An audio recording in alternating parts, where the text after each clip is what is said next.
Bom, dito isso, nós temos a Segunda Guerra Mundial. Então aí nós passamos por uma outra fase do conflito, que é quando nós temos a Segunda Guerra, e no fim da Segunda Guerra, a Inglaterra, o Império Britânico, na verdade já a Inglaterra, entrega essas terras para a ONU. Por quê?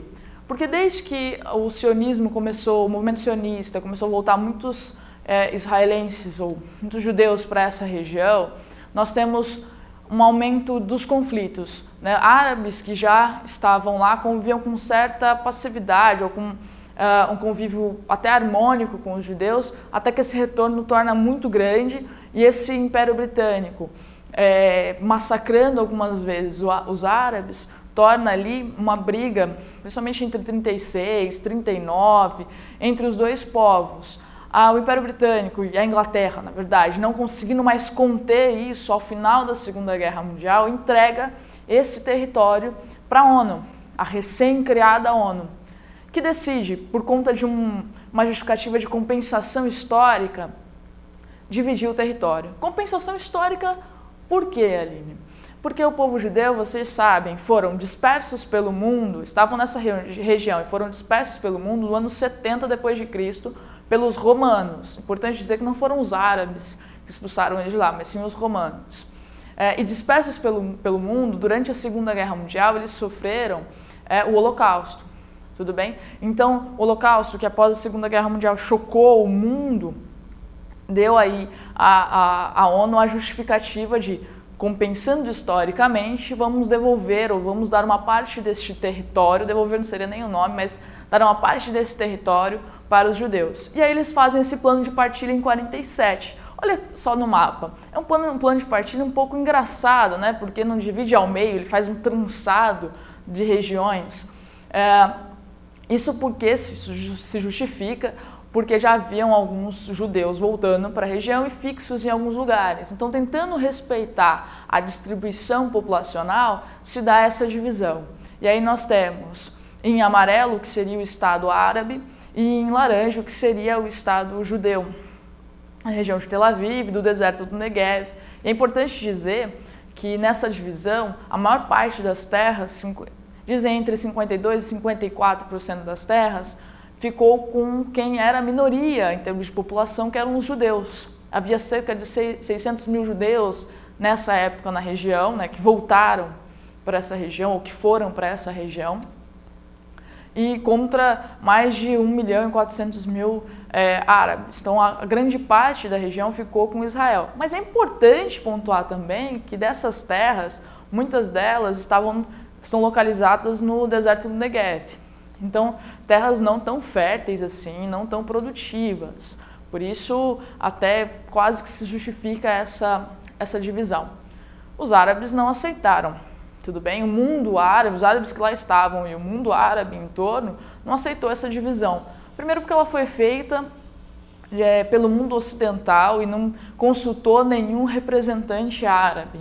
Então, e segundo porque foi uma divisão que eles consideraram tanto quanto injusta. Então, a partir dessa divisão, nós temos o começo dos conflitos. Então, nós vimos até agora alguns antecedentes dos conflitos. O porquê os judeus resolveram voltar para essa região, como é essa região, o que a Primeira Guerra tem a ver com essa região e a divisão pós-Segunda Guerra Mundial. Bom, esse é o primeiro conflito. O segundo conflito que nós vamos ter é a partir de 67, em 67, a conhecida como Guerra dos 6 Dias, né, onde Israel ataca os árabes sem nenhum aviso. A primeira justificativa que Israel usa é a justificativa de estar se sentindo ameaçado pelos árabes, né? Então, essa é a primeira coisa que Israel fala sobre. Mas uma questão que é muito deixada de lado, às vezes nas aulas sobre, e que o vestibular já cobrou, inclusive no vestibular da Unicamp, é a questão da água. Lembre-se que na primeira parte da aula eu disse para vocês que a questão da água era importante e que Israel ficou com o deserto do Negev. Lembre-se disso?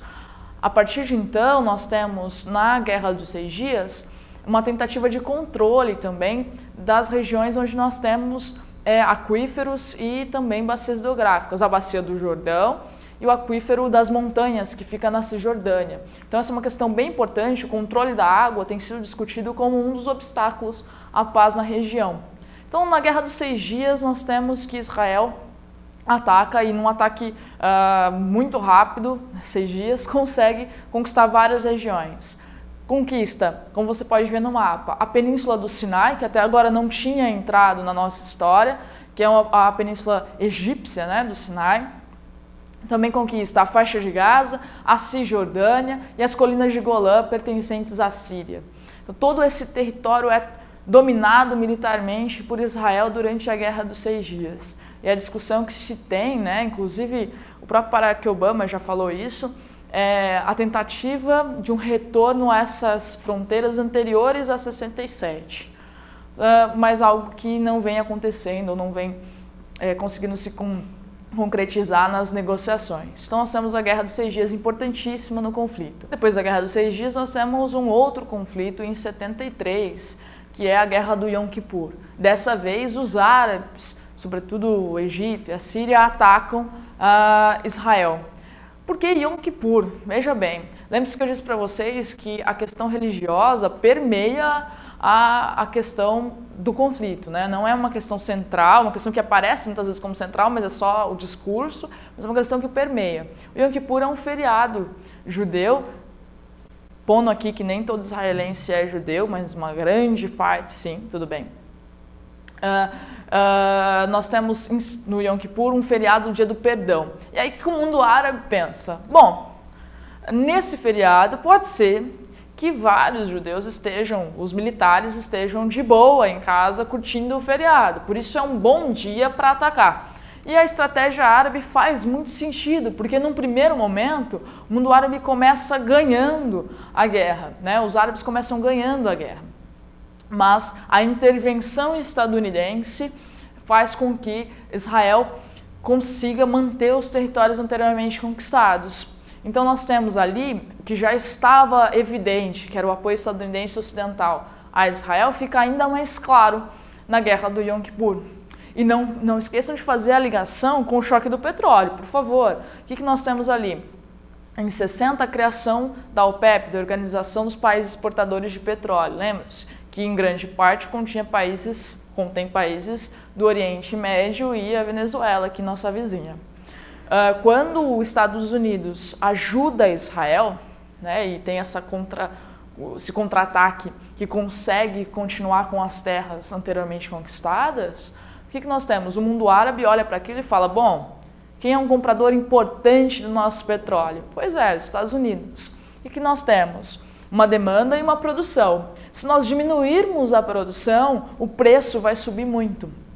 E é isso que acontece. A partir desse conflito e como uma cartada aí, final não, né? Mas mais uma jogada no jogo de xadrez dessa guerra, nós temos o mundo árabe, o OPEP, diminuindo a produção e aí o preço subindo muito. Nós temos o que a gente chama de primeiro choque do petróleo, justamente em 73. Tudo bem? Nós temos em 87 o que a gente vai chamar de primeira intifada. A primeira intifada é o momento onde os jovens palestinos, já cansados daquele bloqueio feito por Israel e daquela ocupação de Israel, saem às ruas com paus e pedras contra os tanques, né? E aí nós temos inúmeras fotos na internet com crianças, adolescentes, pedras e os grandes tanques de Israel. Isso em 87. É nesse contexto que nós temos a formação do grupo Hamas. Nós já tínhamos organizações que eram de resistência palestina, como a Organização da Libertação da Palestina, por exemplo, a OLP, e outros grupos. Mas o Hamas surge nesse contexto, como uma dissidência da Irmandade Muçulmana. Então é um grupo fundamentalista islâmico e um grupo que no seu estatuto diz que o Estado de Israel não pode existir. Entretanto, esse grupo, além disso, é um grupo que dá assistência, tem escolas, hospitais, e é uma parte muitas vezes renegada ou não dita, principalmente pela uma mídia que considera eles como terroristas. Mas lembre-se, sempre que você está falando de terrorismo, você precisa ver que os dois lados ali cometem atos que são ilegais. Então, se você for chamar um lado de terrorista, o outro faz um terrorismo de Estado.